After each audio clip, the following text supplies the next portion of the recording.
고속도로나 도로에서 난폭 운전을 하게 되면 자칫 큰 피해로 이어질 수 있고 또 시비가 붙을 수 있습니다. 상대방의 난폭 운전을 할 때 어떻게 대처하는 것이 좋은지, 또 사고로 이어졌을 때는 책임 소재나 처벌은 어떻게 되는지 자세히 알아보겠습니다. 하광용 변호사가 전화로 연결돼 있습니다. 하 변호사님 안녕하십니까? 네, 안녕하십니까? 예, 반갑습니다. 네. 예. 혹시 변호사님도 혹시 난폭 운전 경험하신 적 있으십니까? 그 경험한 적이 있죠. 예. 제가 난폭 운전했다는 게 아니라, 네. 아주 앞에서 길을 가로막는다든지, 네. 또는 뭐 뒤에서 아주 바짝 붙여서 운전한다든지 그런 위험을 느낀 그런 적이 있습니다. 예. 그런데 이게 난폭 운전을 얘기할 때 혹시 법적으로 어떤 행위가 난폭 운전이다 이렇게 딱 규정된 게 있습니까?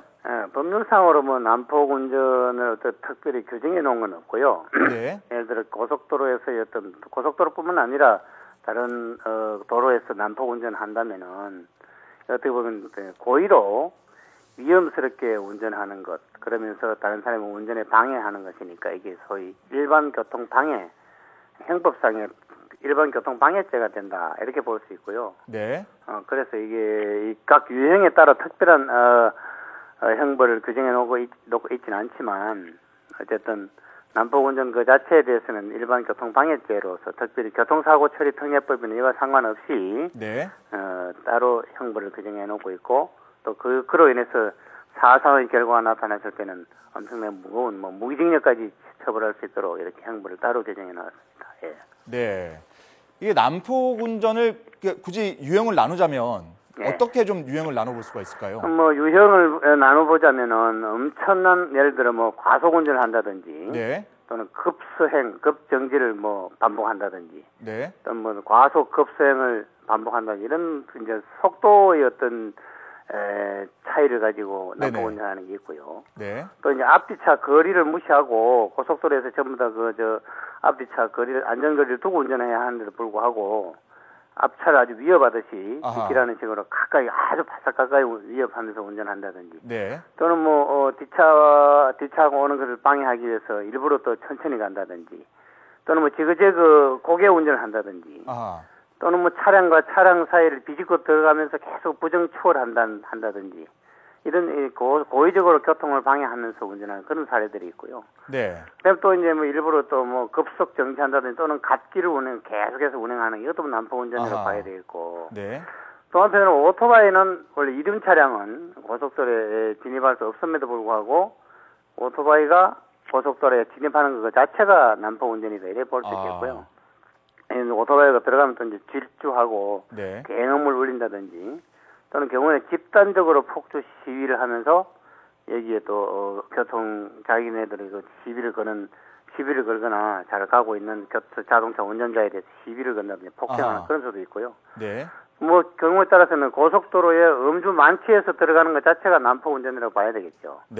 또 화물차의 경우에 들어는 이 과적 상태에서 또는 물건을 묶지 않은 상태에서 마구 달리기를 한다든지 또 화물차 후미에 아주 밝은 등을 설치해서 다른 사람의 운전을 방해한다든지 또는 상향등을 계속 켜고 간다든지 이런 것도 광의의 난폭 운전이라고 봐야 되겠죠. 아까 좀 오토바이 말씀하시긴 했는데 간혹 창문 내리고 막 삿대질하고 욕하는 사람 있지 않습니까? 그렇습니다. 이런 것도 물론 이제 상대방이 어떤 도발을 유도하는 그런 운전도 난폭 운전이라고 봐야 되겠죠. 그런데 보니까 이게 아까도 말씀하셨지만 이게 난폭 운전이라는 게 사실 법으로는 규정이 안 돼 있고 안전운전을 방해했다는 제목을 적용하게 되는데 이게 보니까 조금 전에 사례를 보면 교통방해 치사상죄를 물었다 이렇게 돼 있거든요. 이게 뭘 말하는 겁니까?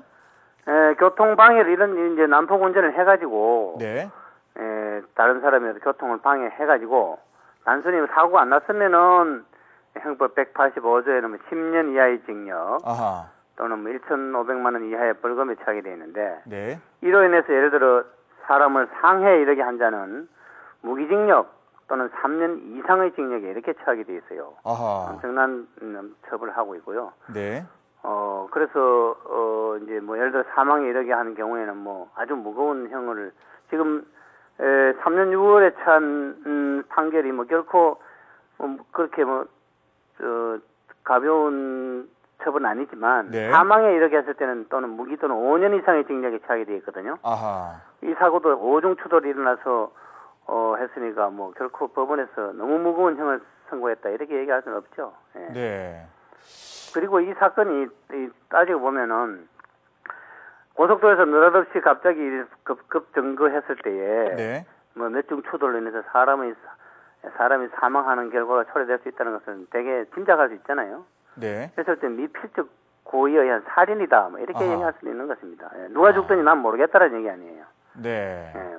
그런 경우는 살인죄로도 의유를 한다면 할 수 있는 그런 사건 아니냐 이렇게 생각이 됩니다. 그렇군요.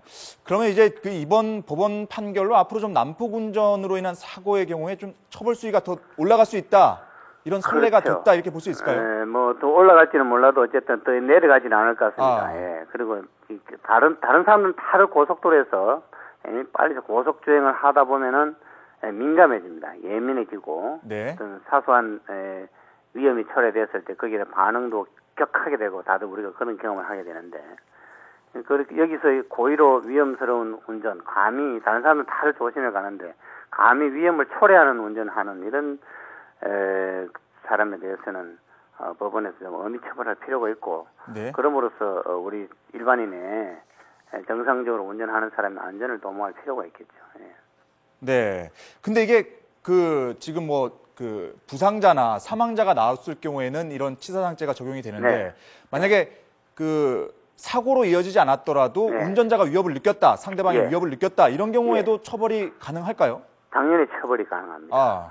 즉 다시 말해서 일반 교통방해죄, 형법 제185조 일반 교통방해죄에 해당된다 얘기입니다. 이것은 아까도 말씀드린 바와 같이 징역 10년 이하의 징역에 처할 수 있는 이런 범죄에 해당되고 네. 한편으로 또 차를 몰면서 남을 위협한다든지 급증거를 한다든지 하는 것 자체가 하나의 협박이고 폭행이다 이 말입니다. 네.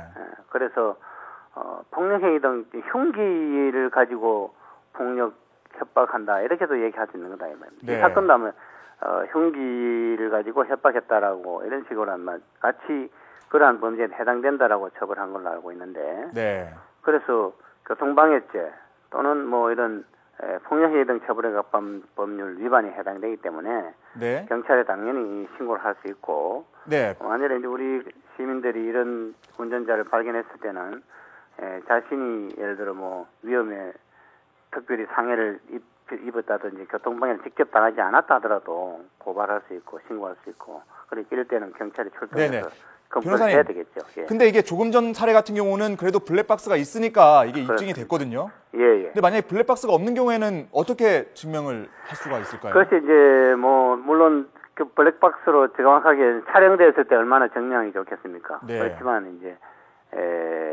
그 사람들이 보았다는 진술만으로도 진술이 여러 가지 정황에 비춰서 그 진술이라는 게 본인 진술 말고 목격자 진술도 있어야 되는 거죠? 그래서 신고한 사람이 목격자 아니겠어요? 신고한 네. 사람도 목격자죠. 예. 그러니까 그것도 결국은 증거가 되는 거죠. 믿느냐 안 믿느냐의 문제이지 본 사람이죠. 그 사람도 그죠?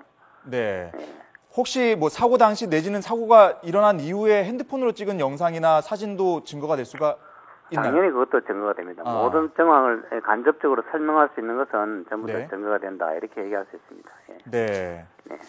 그래서 이런 사고가 나기 이전에 아마 일반 시민들이 대처하자면 되도록이면 뭐 차량에 블랙박스가 있으면 좋겠죠. 근데 블랙박스 없는 경우에 예를 들어 옆에 탄 사람이 혼자가 아니라면 촬영을 해둔다든지 뭐 그렇게 할 필요가 있겠고 그리고 이제 이런 사고 났을 때 또 큰 사고를 방지하기 위해서는 가까운 인터체인지가 나오면은 빨리 나가서 신고를 하는 게 좋겠고요. 네. 또 이제 뭐 괜히 이게 뭐 멈춰서 시비에 고속도로상에서 서서 무슨 일을 한다는 것 자체가 위험한 일 아닙니까? 그리고 네. 또 거기에서 무슨 싸움이 나면 더 큰 일이 벌어지니까 괜히 멈춰서 시비에 휘말리지 않아야 되겠죠.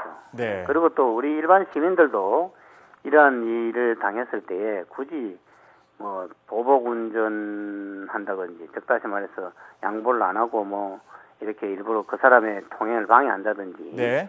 또는 뭐 가로막기를 한다든지 경적을 울린다든지 또 뭐 네. 상향등을 깜빡거린다든지 이런 행동을 하실 필요가 없습니다. 사람들이 거기서 다들 나중에 잡아놓고 다들 물어보면은 네. 뭐 네가 잘했니 내가 잘했니 상향등을 켜서 나를 뭐 약을 올렸다는 둥 이런 얘기를 하기 때문에 네. 그런 사고를 당하지 않으려면은 네. 다소 무리한 운전을 하는 사람이 있다 하더라도 거기 시비를 걸지 말고 되도록 비켜주면서 신고만 하는 게 대형 사고를 방지하는 것입니다. 예, 예. 알겠습니다. 변호사님 예. 오늘 말씀 여기까지 듣겠습니다. 예, 감사합니다. 예. 네, 지금까지 하광용 변호사 전화로 연결했습니다.